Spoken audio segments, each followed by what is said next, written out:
বন্ধুরা, একের পর এক সারপ্রাইজ। ভারতীয় সেনা দিয়েছে আবার একটা সারপ্রাইজ। গত 4 দিন ধরে লাগাতার ভারতীয় সেনার রাতের ঘুম কেড়ে রেখেছিল একটা ছোট্ট ড্রোন। কিন্তু ভারতীয় সেনারা যে অ্যাকশন আর আমাদের ডিফেন্স মিনিস্ট্রি যে অ্যাকশন নিয়েছে তা ভারতের প্রস্তুতিকে পরিষ্কার দেখিয়ে দিচ্ছে। ভারতীয় সেনারা আবার অবাক করে দিয়েছে। মাত্র 4 দিনের মধ্যে শত্রুকে সংকেত পাঠিয়ে দিয়েছে, ভারত তৈরি রয়েছে, পারলে আসো। বন্ধুরা, এই খবর দেশের এমার্জেন্সি পরিস্থিতির সাথে মোকাবিলা করার প্রস্তুতির থেকে বেরিয়ে আসছে। গত 4 দিন ধরে ছোট ছোট ড্রোন ইন্ডিয়ান এয়ারফোর্সকে হাই অ্যালার্টে রেখেছিল। গত 4 দিনের মধ্যেই 7টার বেশি ড্রোন জম্মুর এয়ারফোর্সে স্টেশনে দেখা গেছিল। কিন্তু এখন এই খবর আসছে ভারত সরকার এমার্জেন্সি মিটিং এর পর radio frequency detector, soft jammer, anti drone সিস্টেমকে মোতায়েন করে দিয়েছে।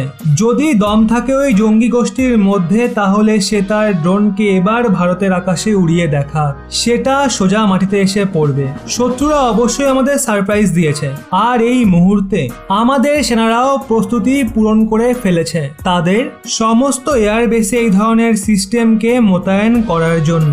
বন্ধুরা, পাকিস্তানি বেস টেরোরিস্টরা চীনা ড্রোন ব্যবহার করেছিল, আর আমাদের এজেন্সি রাজৌরি নামের এলাকায় যে কোনো রকমের ড্রোন আর ফ্লাইং অবজেক্টের ওপর ব্যান্ড লাগিয়ে দিয়েছে। বন্ধুরা, ওই ড্রোন নাইট ভিশন ক্যামেরা আর নেভিগেশনে পরিপূর্ণ। আর তার সমস্ত গোলাবারুদ পাকিস্তান চীনের থেকে কিনেছে, আর সেগুলো ভারতের মধ্যে এসে এই ধরনের ক্রিয়াকলাপ করছে। ভারত এই বিষয়টা ইউনাইটেড নেশনেও তুলেছে, কিন্তু যতক্ষণ না আমরা নিজেরা সক্ষম হচ্ছি ততক্ষণ আমরা ওই হাতিয়ারকে এনকাউন্টার করতে পারবো না। কিন্তু সরকার আর তার সাথে সেনারা এমার্জেন্সি স্তরে গত 4 দিনের মধ্যে অ্যান্টি ড্রোন গানও মোতায়েন করে দেয়, সফট জ্যামারও লাগিয়ে দেয়, রেডিও ফ্রিকোয়েন্সি ডিটেক্টরও লাগিয়ে দেয়। আর আমাদের ডিআরডিও তরফ থেকেও একটা বড় বয়ান বেরিয়েছে।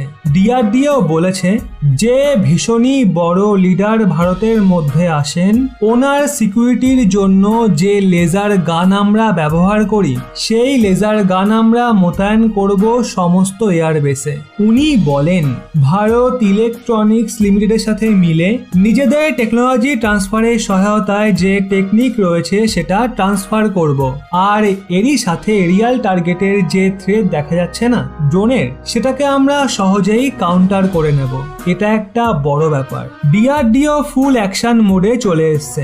গত 3 থেকে 4 দিনের পরিস্থিতির সাথে মোকাবিলা করার জন্য অতিরিক্ত সামরিক সেনা আর দেশের সমস্ত এয়ারবেসেস পুরোপুরি অ্যালার্ট রয়েছে। সিচুয়েশন এখন আন্ডার কন্ট্রোল রয়েছে।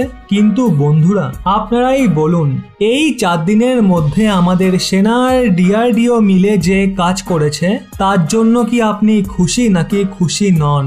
অবশ্যই কমেন্টে জানান। বেসিক্যালি এই ধরনের প্রস্তুতি নিতে অনেক সময় লেগে যায়, কিন্তু আমাদের ডিআরডিও বিজ্ঞানী আর সেনারা 4 দিনের মধ্যেই অ্যান্টি ড্রোন সিস্টেম মোতায়েন করে দিয়েছে জম্মুর এয়ারবেসে। যদিও এমনটা নয় যে আমাদের ডিআরডিওর কাছে এমন কোনো টেকনিক নেই অন্য ড্রোনকে খতম করার, আমরা চাইলে সেটা করতে পারি।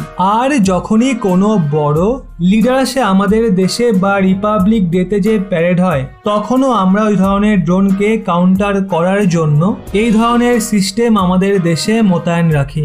আমাদের ভুল শুধু এটাই ছিল, আমাদের এয়ার বেসে ওই সিস্টেম মোতায়েন ছিল না, কিন্তু এখন সিস্টেম মোতায়েন হয়ে গেছে। ডিআরডিও স্পষ্ট জানিয়ে দিয়েছে গোটা দেশে আমরা এই ধরনের এরিয়াল থ্রেটকে কাউন্টার করার জন্য তৈরি আছি। এই ব্যাপারে আপনাদের কি মন্তব্য তা অবশ্যই নিচে কমেন্টে জানান।